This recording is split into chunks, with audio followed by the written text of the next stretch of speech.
everybody. We are here. We're live. We are recording. We're just catching up on like life stuff.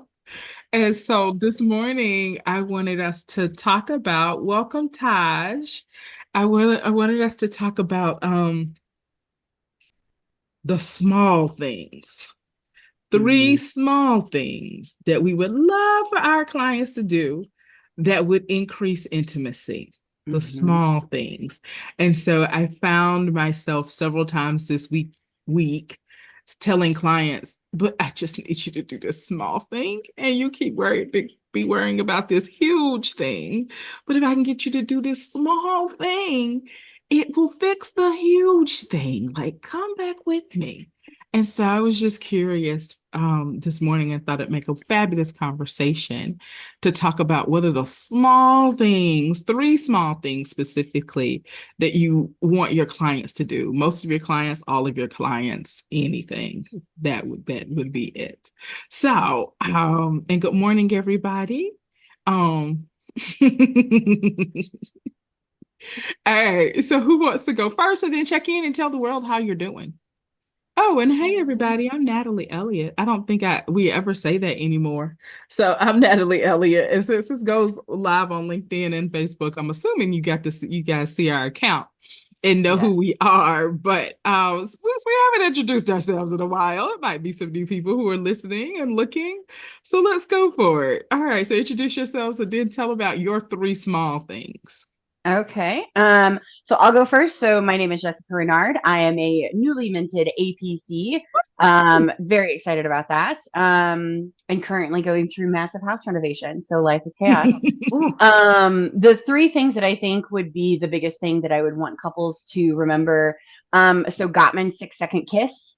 So like starting rituals, ending rituals, 6 second kiss, which 1, 2, 3, 4, 5, 6. So like it's not a peck, it's not like a microsecond, it's a 6 second kiss.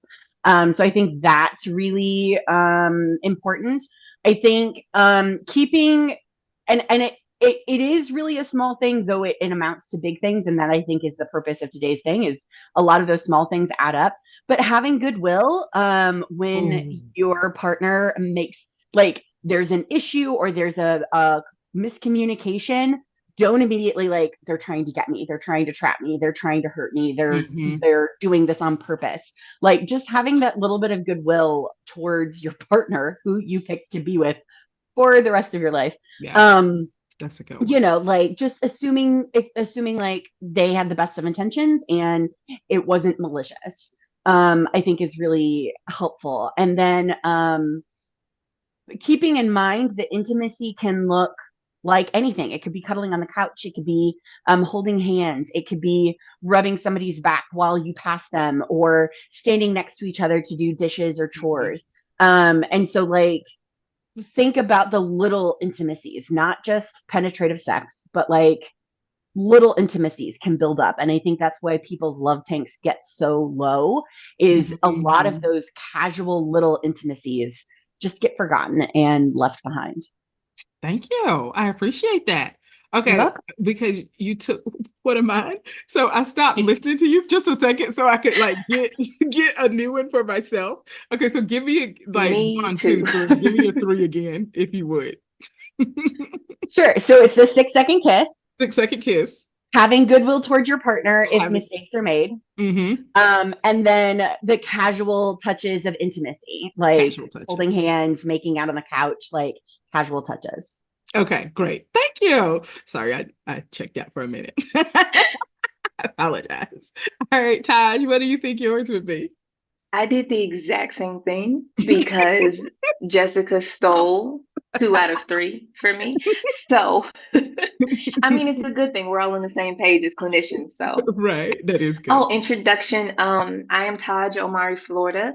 I am a master's level intern, which basically means that I have been in school for 8 years, studying how to provide the best care possible to our clients. And so that's where I am at in life. I'm a newlywed. Still, am I still a newlywed? How long are you a newlywed? I'm saying first 2 years. Oh, newlywed. And Okay. I am doing well today. Got a busy day ahead, but I am doing well. My three things for building intimacy are really simple things. And I think that's where you really truly build a strong foundation of intimacy is Mm-hmm. the micro things. Yeah. So my biggest one is to laugh together. Laughter is such a Yeah. aphrodisiac. And it just like, it breaks tension. It's a connector. And it really helps you connect with your partner. So like finding things to laugh about throughout the day. Um, I'm going to say gazing into each other's eyes. Ooh. I know, right? Real That is a simple, but good one. I'm taking it back to like middle school, high school, when you've never even engaged in these advanced sexual things, and it's just like, oh, I like you. I'm gonna look at you. Look, until you catch me. I'm gonna look at you and just ooh, and then it's like, oh, my man looking. Okay, we've Okay. been married for this long, and he still look at me like that. That's like a ooh.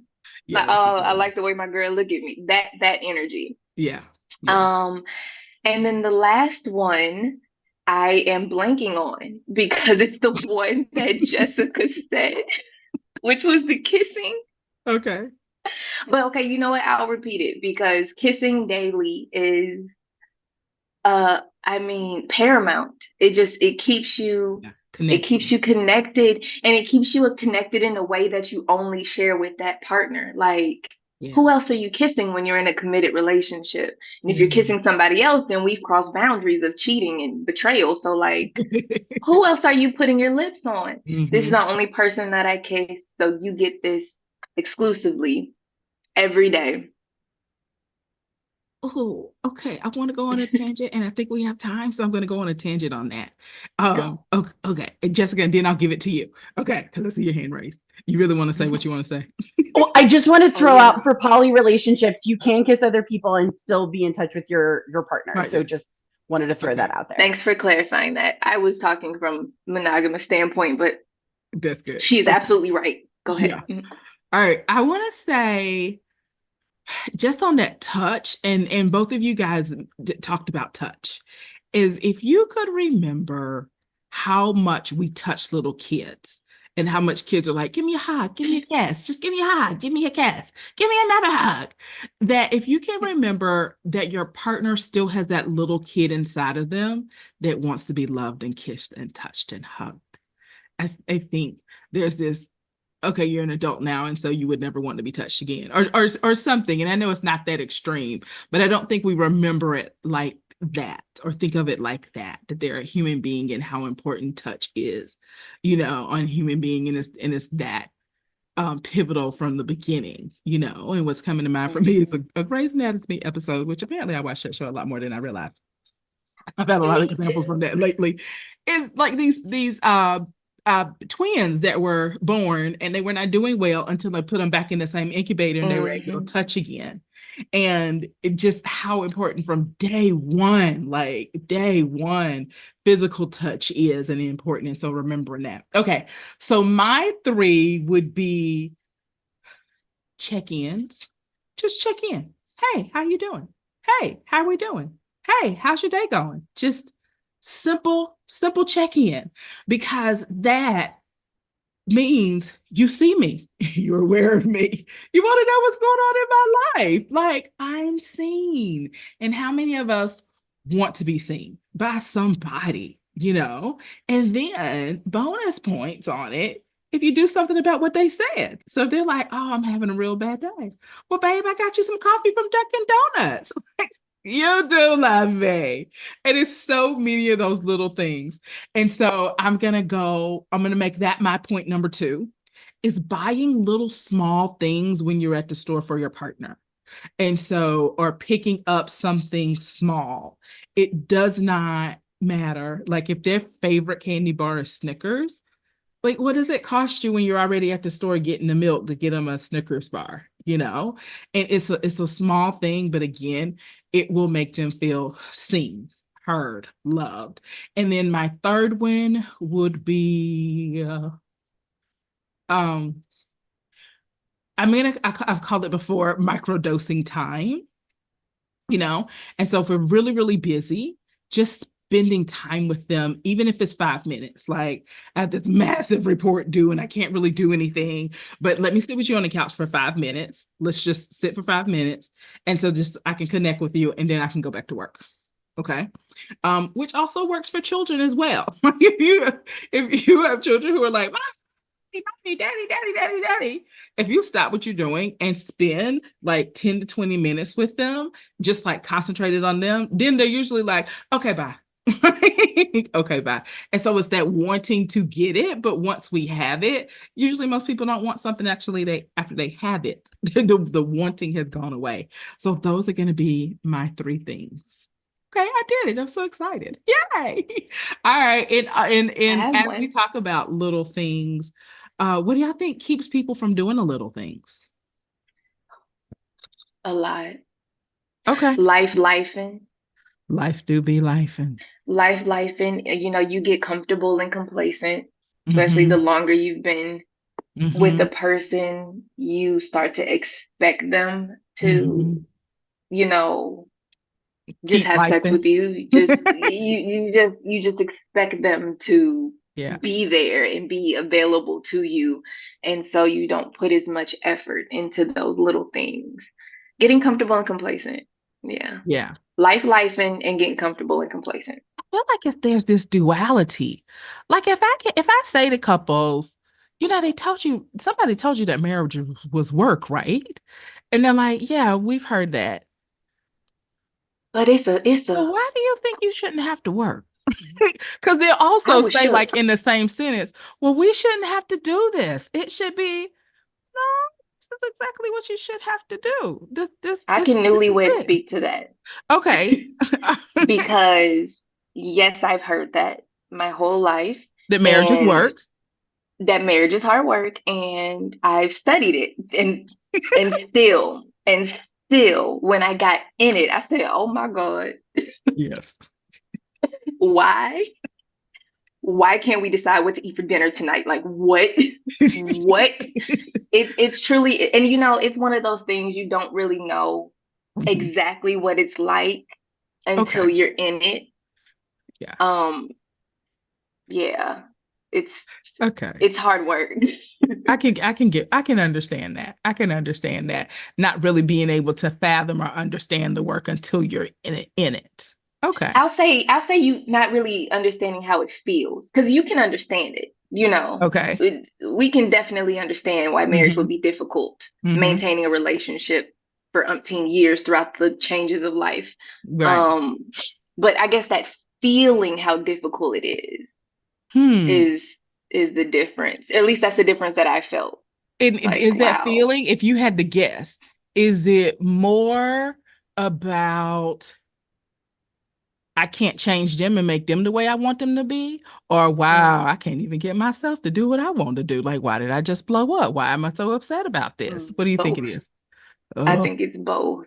It's okay. it's so many compounding emotions because you're trying to figure out how to advocate for yourself. You're trying to figure out how to be there for your partner. You're trying to figure out how to make things work.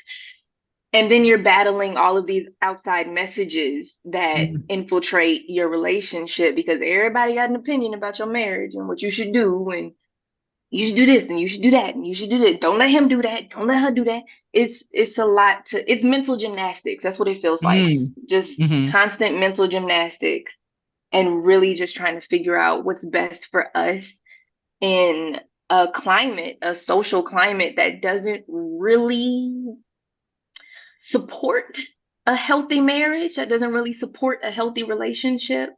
It's mental gymnastics. So it's yeah. both of those, I Okay. feel. All right, Jessica, what would you like to add to the conversation?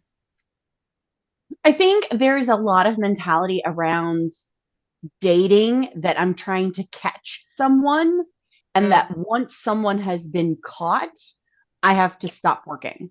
Ooh. that's Like, I good. have them, they're Yeah. committed. Like, Yeah. yeah, they can always choose to not be. Like, Right. just because you signed a piece of paper in front of somebody doesn't mean that you can't just sign another piece of paper in front of somebody and end it. Like, Say it again for so the people in the back. Right. I think it's really Such a good way to important. say it.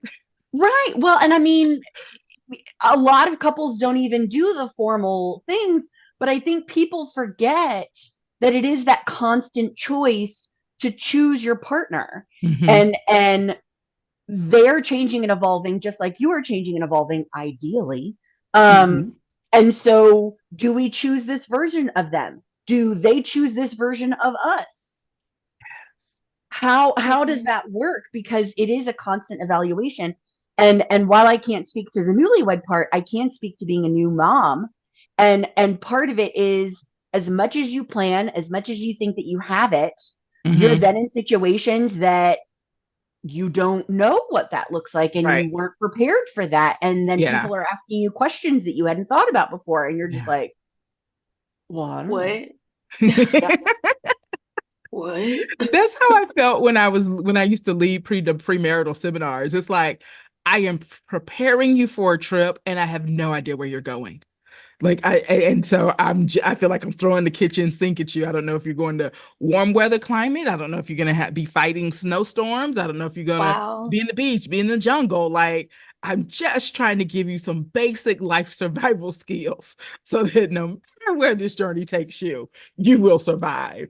And it just felt so, oh, it's a lot to pack into a one I pre-date like that premarital analogy seminar. though, because it's like, Until you no, teach for the class. It's real. like, I don't know where y'all are gonna wind up, but please do this. I Please. like that because what you're providing in premarital counseling is, a lighter, is a blanket, is a Mm-hmm. flashlight, a first aid kit, the Mm-hmm. things that you're going to, no matter where you go Yeah. in your relationship, you're going to need these tools to work with. Yeah. Now, what happens when you get them?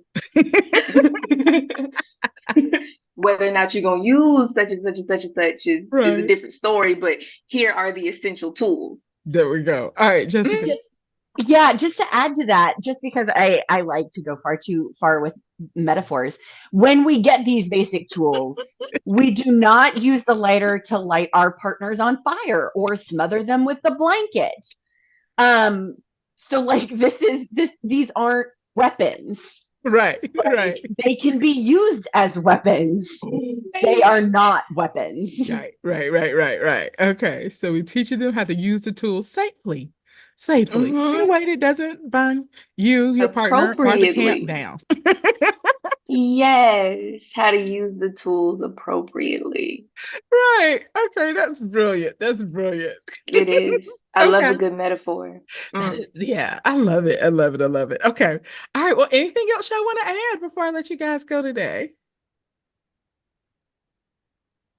The one thing that's kind of sticking in my mind is Mhm. is and again we're using all of these metaphors, like fields of wheat versus like oak trees. Like we want to be flexible. Ooh. We want to be Uh-huh. able to bend and move and adapt to situations Yeah. versus like I am standing in my values and I am not going to budge. Okay, Mhm. can you not see how you've changed? Can you not see how your partner's changed? Like Mhm. being able to reflect over the large picture versus Mhm. staying in like so rigid that Yeah, it's going to snap.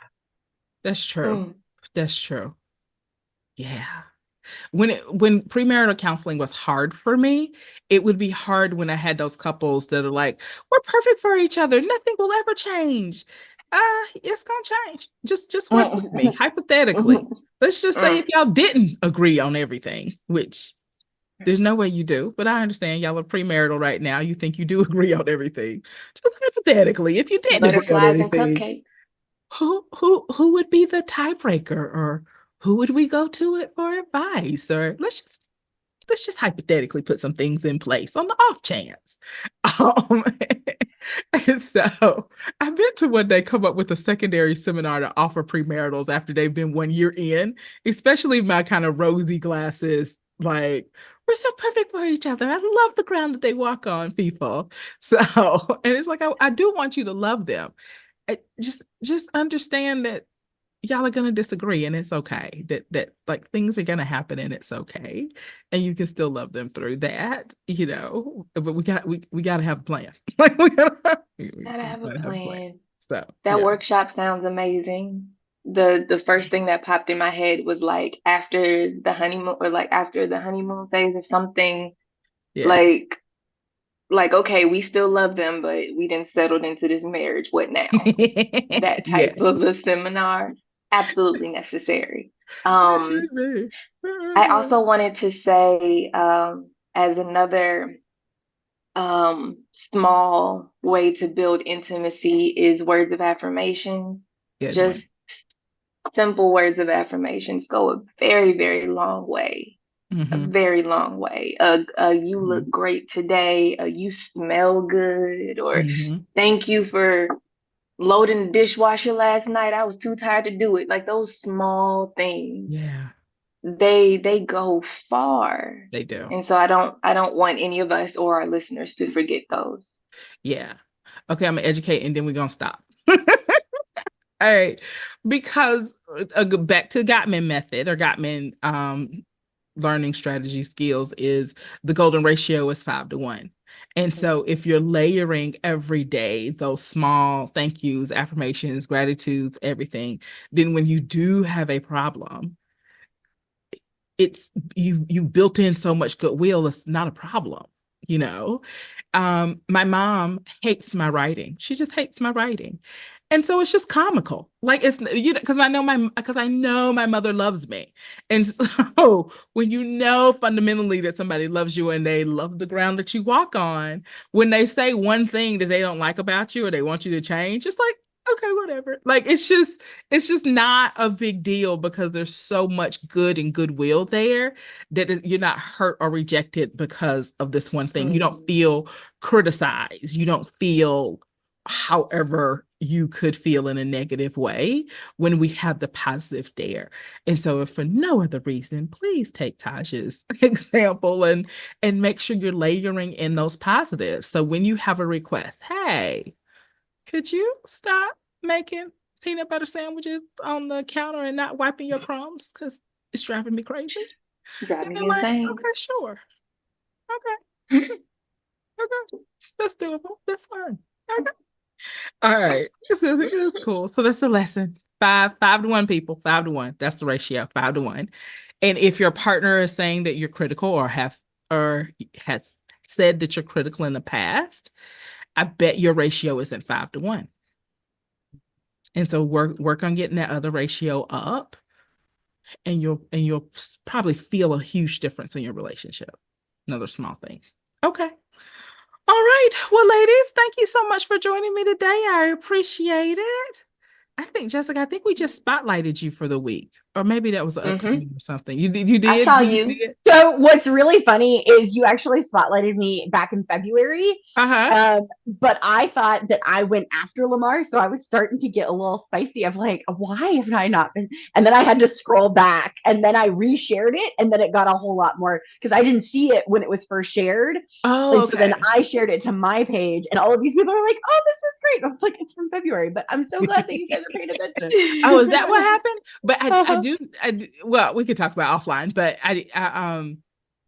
something had happened in the cycle or something, and we fell Yeah. off a little bit. So I saw yours come back. I was like, okay, yeah, we got that back together. So yeah, how good. All right, everybody, reach out and find us if you need a therapist, if you need somebody to help you in your relationship, if you notice that you're not doing these small things and it feels like you can't. It feels like you don't know how. You feels like you don't know how to make the first step. Then reach out and call. All of us are taking new clients. Okay. All right, people. Have a wonderful day. All right. Bye Bye. bye.